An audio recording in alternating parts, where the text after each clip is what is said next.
I was surprised about your decision to put inside the movie the famous speech about Kennedy, when he say, "We not choose moon because it's simple, but because it's difficult." And I just wonder if we can say the same with your movies. Maybe on a much smaller level. Well, I don't know. I certainly believe in trying to challenge yourself.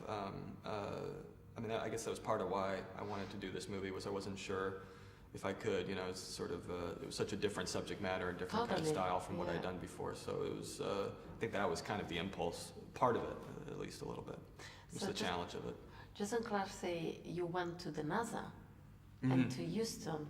So did you shot the movie inside, or it just? Well, we shot it a little bit all over. We shot most of it in Atlanta, Georgia, and then we shot some of it down at Cape Canaveral, where the launch pads, where they launched the rockets, and we didn't shoot much. We shot some exteriors at Houston, sort of NASA headquarters, but mainly I went to NASA there to just learn, and to back when we were writing the script, and then Ryan went there to train, and all the other astronaut actors went there to train as well. So it was, we wanted to get the feeling of the place as much as possible. Wow.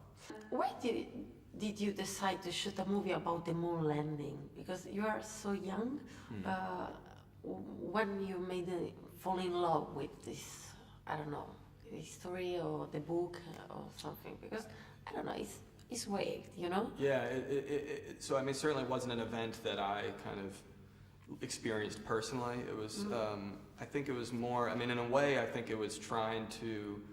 This event that felt so far away from me, felt so difficult to fathom. It feels like even people who experienced it have a hard time fathoming it, because it was such a singular, incredible event that it's hard to even fully process it. And so I think I became fascinated by just the physical realities of how, as soon as something feels too big for the imagination, trying to strip away all of the mythology and just look at the step-by-step process that made it reality. How hard it was, how physical it was, how kind of close to failure it came so often, what it meant for the people actually like Neil who were in the driver's seats, so to speak. I think that fascinated me. Because it's basically a movie not about the first man in the moon, but about all the people who worked for, Well, it was this group endeavor, and it was almost happenstance that Neil wound up being the first, the person to actually take that footstep. Neil would say so himself. He would say that, it wasn't because he was special, it was because things just lined up a certain way.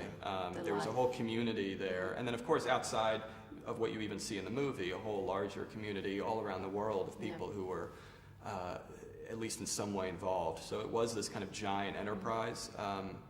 And I think, but the way I think I wanted to tell that story was to not try to cover everybody, but just try to sort of pick a specific viewpoint, like Neil's, and just stick to it.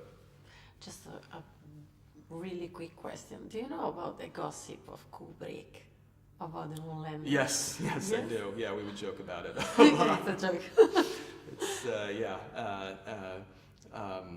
but I mean, one of the funny things I think about it, again, is that, it speaks to how weird an achievement it really was that there, that we still tell stories about, Kubrick did it, or it was shot on a soundstage in Nevada, or you always hear these stories, and I think it kind of speaks to the weird mystery of the event itself. Thank you. Thank you.